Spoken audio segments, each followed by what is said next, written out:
نحمده ونصلي على رسوله الكريم اما بعد فاعوذ بالله من الشيطان الرجيم بسم الله الرحمن الرحيم واذا الصحف نشرت واذا السماء كشطت واذا الجحيم سعرت۔ پارہ نمبر 30 سورۃ التکویر، رکوع 1 آیت نمبر 10 تا 16۔ واذا الصحف نشرت، اور جب اعمال نامہ کھول دی جائیں گے، ہر بندہ اپنا اپنا عمل دیکھے گا، جیسا کہ قرآن کریم کی آیت ہے کتابا یلقاہ منشورا، اور قرآن کریم کی آیت ہے فمن یعمل مثقال ذرۃ خیرا یرہ ومن یعمل مثقال ذرۃ شرا یرہ ومن یعمل مثقال ذرۃ مقدار ذرۃ خیرا، جس نے ایک ذرے کے مقدار کے برابر خیر کا عمل کیا ہے وہ بھی دیکھیں گا، جس نے شر کا عمل کیا ہے وہ بھی دیکھے گا۔ اور اسی طرح پھر اگلی آیت میں فرمایا وَإِذَا السَّمَاءُ كُشِطَتْ۔ کشت کا معنی ہے جانوروں کی کال اتارنا۔ بظاہر یہ احوال قیامت اور احوال قیامت کا نفخہ اولا کے وقت ہوگا، جو اسی دنیا میں ظاہر ہے کہ پیش آئے گا۔ اور پھر جو آسمان کی زینت ہے، ستارے ہے، شمس ہے، قمر ہے، مہتاب و ماہتاب، یہ بنور ہو کر سمندر میں ڈال دی جائیں گے۔ آسمان کی جو موجودہ ہیئت ہے، کیفیت ہے، یہ بدل جائے گی، اور پھر اس کو اللہ تعالیٰ نے لفظ کشت سے تعبیر کر دیا۔ بعض حضرات مفسرین نے کشت کا معنی لپیٹنے سے لکھا ہے، اور آیات کا معنی یہ ہے کہ آسمان جو چھت کی طرح سروں پر محیط ہے، یہ لپیٹ دیا جائے گا، جیسا کہ قرآن کی آیت ہے یوم نطوی السماء کطی السجل للکتب۔ اور جب آسمان کھل جائے تو آسمان کے اوپر کی جو چیزیں ہیں وہ بھی نظر آنے لگے گی، اور نیز یہ آسمان کے کھولنے سے غمام کا نزول ہوگا، جیسا کہ پارہ نمبر 19 میں ہے کہ وقال الذین لا یرجون لقاءنا، پھر فرماتے یوم تشقق السماء،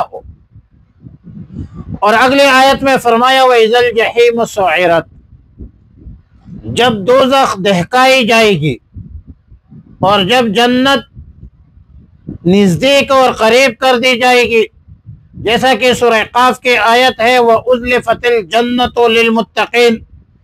جب یہ سارے واقعات نفخہ اولا اور نفخہ ثانیہ کے بعد ہوں گے یہ واقعات، تو اس وقت پھر علمت نفس ما احضرت، یعنی جب قیامت کے حالات مذکورہ پیش آئیں گے تو اس وقت انسان جان لے گا کہ وہ اپنے ساتھ کیا سامان لایا ہے۔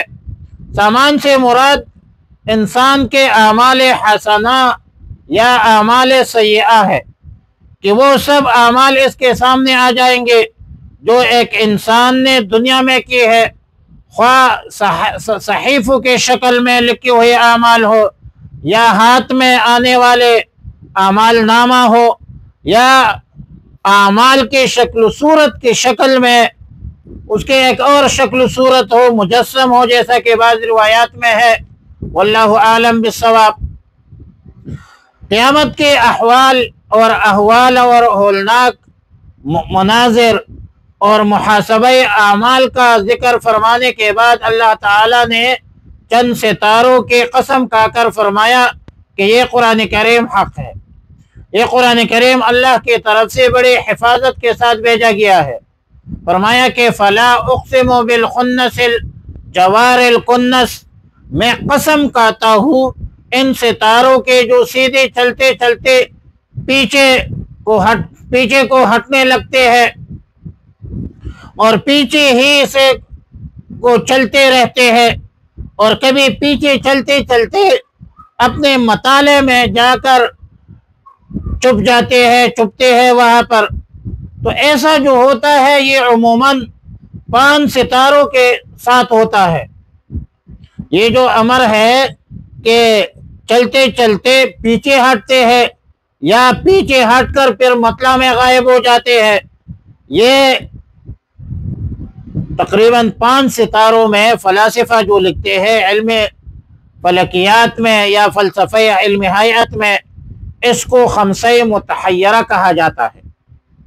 جس کے نام تو واضح یہ ہے کہ زحل ہے، مشتری ہے، عطارد ہے، مریخ ہے، زہرہ ہے. متحیرہ کہنے کی وجہ یہ ہے کہ ان 5 ستاروں کی حرکت دنیا میں اسی طرح دیکھی جاتی ہے کہ کبھی مشرق سے مغرب کی طرف چل رہے ہیں، اور کبھی پھر پیچھے سے مغرب سے مشرق کی طرف چلنے لگتے ہیں. مختلف حرکتوں کا سبب کیا ہے، اس کے بارے میں قدیم فلاسفہ یونان کے اقوال بھی مختلف ہے، اور جدید فلاسفہ کی تحقیق کے مطابق بعض اس کے علم کے قائل ہے، بعض قائل نہیں ہے، بعض مخالف ہے.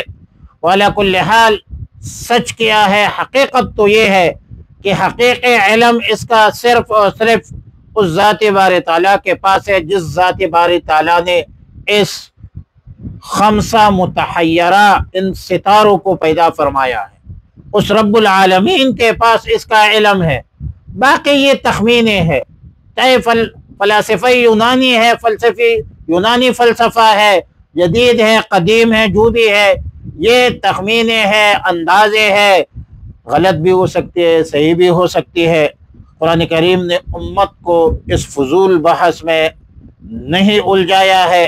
عالم انسانیت کے فائدے کی جتنی چیزیں تھی اللہ تعالیٰ نے بتلا دی کہ یہ سب کچھ اللہ رب العالمین کے قدرت کاملہ اور حکمت بالغہ ہے. اس کا مشاہدہ کیجئے اور اللہ پر ایمان اور اعتقاد رکھ کے. فرمایا وَإِذَا الصُّحُفُ نُشِرَتْ، اور جب نامہ اعمال کھول دی جائیں گے. وَإِذَا السَّمَاءُ كُشِطَتْ، اور جب آسمان کی کال اتار لی جائے. وَإِذَا الْجَحِيمُ سُعِّرَتْ، اور جب دوزخ بھڑکا دی جائے. وَإِذَا الْجَنَّةُ أُزْلِفَتْ، اور جب جنت قریب لائی جائے. علمت، تو جان لے گا، نفس، ہر شخص، ما احضرت، جو کچھ وہ لے کر آیا ہے. فلا اقسم بالخنس، پس میں قسم کھاتا ہوں پیچھے پلٹ جانے والے تاروں کی، ستارے. الجوار الکنس، جو چلتے چلتے غائب ہو جاتے ہیں، وہی ہے جو خمسہ متحیرہ ہے، اور وہ آگے جاتے ہیں، پھر پیچھے جاتے ہیں، پھر پیچھے آگے سے جا کر غائب ہو جاتے ہیں. یا اللہ ہمیں صبر اور عافیت سالمیت عطا فرما. اللہم ربنا اتمم لنا نورنا انک علی کل شیء قدیر. اللہم وفقنا لما تحب وترضى. صلی اللہ علی النبی الامی الکریم وعلی آلہ وصحبہ اجمعین برحمتک یا ارحم الراحمین.